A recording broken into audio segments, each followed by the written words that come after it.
Before I talk about anything chapter related, I had to talk about the special for volume 20, the extra chapter, and the big popularity poll. If you just want to hear my thoughts on the chapter though, I'll leave a timestamp. So volume 20 special followed the same format as a special for volume 18. We saw Tomoko in these what if scenarios in which she was in different cliques. We had the Link with Tomoko, Mean Girl Tomoko, and Popular Tomoko. Not much to dissect there, I just found it interesting that Tomoko wasn't completely satisfied in either of her groups. There was always a yearning for her to get away from the status quo, which is consistent with her actual character. The extra chapter was short, but I have more than enough to say. It featured the original Minami group of herself, Sachi, Mako, and Yuri, walking and talking about an incident in which a high schooler got in an accident and died, which greatly amused Minami and Sachi, although the latter was a lot more discreet about it. Now, Minami didn't know the guy that died, so it makes sense that she didn't shed a tear or anything. I think it's normal to feel detached, but she was fully invested in his death, only it resulted in tears of laughter. And the fact that this was done in the presence of Mako, who is more than a decent person, shows Minami's painful lack of awareness. That aspect of her character is one of the ways she's similar to Tomoko, so maybe that's why she also is the centerpiece character for the cover of volume 20. It's like, put Minami on the front, they won't know the difference. Back to the conversation though. As crazy as this may sound, Minami, at least in this incident, isn't all that malicious. Is Minami an asshole for laughing at someone's death? Of course, but no matter what we think about it, malice is dictated by intent, and Minami wasn't trying to hurt anyone with her laughter. She just genuinely thinks the situation is funny. In my opinion, Minami is actually a little better than Sachi because although they both found it funny, Sachi wasn't vocal about it solely because of the company she was around. And don't mistake it, Sachi wasn't being considerate of Mako or Yuri. She just didn't want those two to think badly of herself. Sachi even thought about the gravity of the high schooler's death, but didn't care enough not to laugh about it. In a way, Minami and Sachi are good examples to show you the difference between a sociopath and a psychopath. Minami lacks morals, is impulsive, and has trouble fitting in, so she'd be closer to a sociopath, while Sachi would be a psychopath who has morals but ignores them, is calculated, and can blend in with groups quite easily, which is very fitting since Minami once said Sachi had a face like a mask. If it's up to me on who I choose to deal with, I take Minami over Sachi. You don't want to fight with snakes, period, but if you must, I prefer the one that rattles over the camouflage one. Lastly, we had the popularity polls, which the characters were self-aware of, and that led to some funny moments. My favorite one was Tomoko rationalizing her and Yuri's high ranking by thinking the readers were just horny for them, which isn't entirely false. All I'ma say is, Tomoko, stay away from WataMote subreddit. As for my thoughts on the rankings, some placements were expected, others were not. Yuri beating out Tomoko isn't that surprising because I thought Yuri would be top 3 for sure, but numero uno? Damn. Yuri isn't my top 1, that goes to Tomoko, but I'm happy for her and the people that got her there. Now, the one that shocked me was Sachi at number 5. Sachi has been around for a while actually, but she wasn't in the forefront of the story until these last 10 or so chapters. Despite that, she left a lasting impression on the fans to get her to top 5 status, which is crazy. But I get it. Sachi brings a different feel to the series, and her quote, introduction unquote, was probably the most grandiose first appearance we've seen of a character. Minami at 8 surprises me only because I didn't think the fans would like her, not enough for a top 10 spot at least. Her art was definitely among one of my favorites, but I didn't know how well Minami's character would be taken after all of her antics. Fandoms aren't too forgiving a lot of the time, and Fuka at number 10 makes me happy, glad to see she's appreciated. The pairings were a lot more predictable. Yuri and Tomoko were the champions, and since they are the most popular characters, it makes sense. Not to diminish their actual dynamic though, because I think it's pretty great. The pairings I voted for made the top 5, which were Nemo and Tomoko, Yuri and Nemo, and Sachi and Minami, so I'm happy about that. But that's about it for my thoughts on volume 20 special and extra. I already talked about the 10-year anniversary on another review, so I won't again. I'll just say, keep going, Nico Tanigawa. We the fans stand behind you guys 100%. And for anyone watching, although I'm discussing the scans, please support WataMote by buying the volumes. WataMote isn't a series that can survive by us fans being passive. We have to fuel this train by being statistics in the sales. But for now, let's go to the chapter.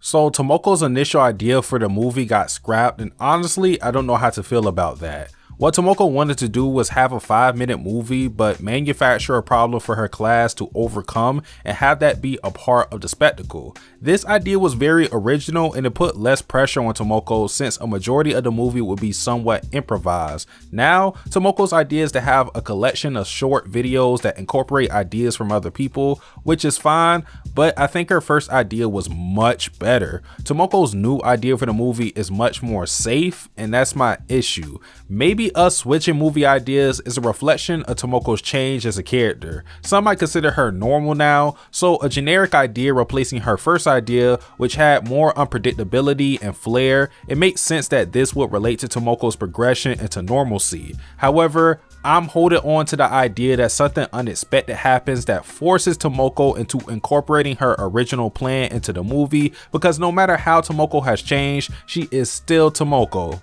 I will say though, I like that the other minor characters are getting involved in this movie and their individual talents are being utilized. Akane is popular and cool with everyone, so she could do what Tomoko can't and easily direct the boys who are doing this stupid cool shit, which I didn't know was a thing. Then you have Furuki, who was using her talent as a YouTuber to handle the technical side of the video production, and I'm sure others will have their roles later, like maybe Yoshida can drive them around for a video, maybe Komiyama's vast knowledge of baseball can help for something, or maybe Asuka can do makeup for second thought, never mind.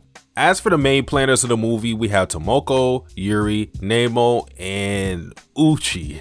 Seriously, Uchi's ability to keep up with what's going on with class 3-5 despite being in a different class is mighty impressive. However, Uchi seems less concerned about what's going on and more concerned about how to get Tomoko undressed for research, I presume.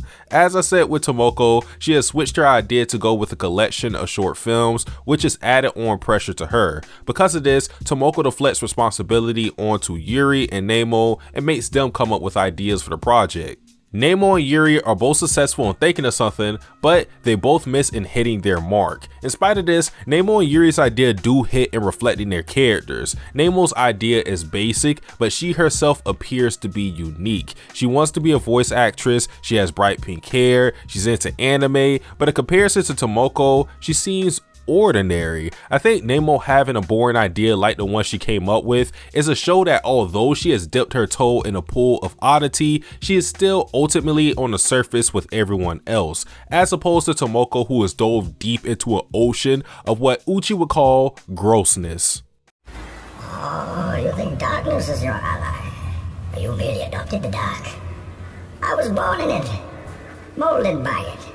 Yuri's idea, on the other hand, was fucked. She has Tomoko steal a guitar, get caught, and fucking execute it in front of a crowd. No light at the end of the tunnel, no message to take away from, just death. On the surface, this idea only highlights Yuri's gloomy personality, but there is a little more. Yuri's idea, believe it or not, shows that she cares deeply about her friends, Tomoko, Mako, and Yoshida. Why I say this is because if you look at Yuri's casting choices for who would star in this film, all of the people in it are her friends. As for why Yuri would kill off Tomoko, well, she already stated her reason. Killing off Tomoko in Yuri's mind is an act of kindness since she doesn't believe Tomoko can play the guitar. Yuri thinks that she is saving Tomoko's stress, and while having Tomoko hung is extreme, that's just how Yuri's mind works. And as a side note, if you look at Yuri's casting choices along with the roles, specifically Mako's, you'll see that she has Mako be the one to snitch on Tomoko. This is important because in Volume 20 special, when the characters are trying to figure out what the number above their heads mean, Yuri suggests that it's the number of times one has betrayed someone after looking at Mako's number of 14. So the fact that Yuri made Mako betray Tomoko in a script means that to this day, she thinks of Mako as a traitor. Some might ask, why would she think of Mako as a traitor? And it all goes back to the Kyoto trip in which Mako ditched Yuri to be in a group with a more needy person in Minami. So yeah, even though Yuri still thinks of Mako as a friend, it appears that she can hold on to a grudge for a while. At the tail end of the chapter, we find out Yu is having a festival that apparently Tomoko, Yuri, and Nemo are going to. Now, Tomoko never said that she got the tickets from Yu, but it's a pretty safe assumption as Yuri would attest to. And speaking of Yuri, I love how she always tries to flex her Tomoko trivia knowledge on everyone. At any given moment, Yuri will let you know that you might be close to Tomoko, but you don't really know her like she does. It's a cute jealous trait that I don't think she fully realized yet. But back to the festival, Tomoko has a ticket that she can use to bring up to 4 people. If Yuri and Nemo go, then she'll have 1 spot left, which many different people could potentially fill. If Komiyama doesn't have her own ticket, she could occupy the vacancy, obviously because she is close to Yu like Tomoko. The spot could also go to Asuka, who has been helping Yu study, and if Asuka asks to go with Tomoko, there is no way in hell she'd refuse, as Tomoko still can't say no to Asuka. However, Asuka has her own friends at Yu's school, so she could easily go to the festival by her own connections. The spot could also go to Uchi, who shows up to places Tomoko goes without warning, so she's always an X factor. Let me know who you think is the most likely to be the 4th person to join Tomoko. As for why Tomoko is suggesting going to the festival now, it could be for 1 or 2 reasons. 1, Tomoko is looking for some much needed inspiration, or 2, Tomoko is looking for another distraction. Could be both actually. Either way, Yu went to Tomoko's festival before, so this is Tomoko's way of repaying her back, so that's also a factor. I don't know what's in store for us when we get to Yu's school, but it'll be cool to see Yu dictate the story a little, since Tomoko is usually sitting in the conductor's seat. Finally, I want to shout out Kuro Reed, 1, for always sharing my videos to Reddit, I greatly appreciate that, and 2, for pointing out who these 2 girls were. I was wondering why Nico Tanigawa dedicated a small panel to them, but Kuro Reed correctly reveals that these 2 girls were the same girls that were helping out with the festival before. I've said it many times before, but this series truly does not forget about anybody. I mean, these were minor characters we didn't care about at all, coming from chapter 20, yet Nico Tanigawa will find a way to make them relevant somehow. Excellent work.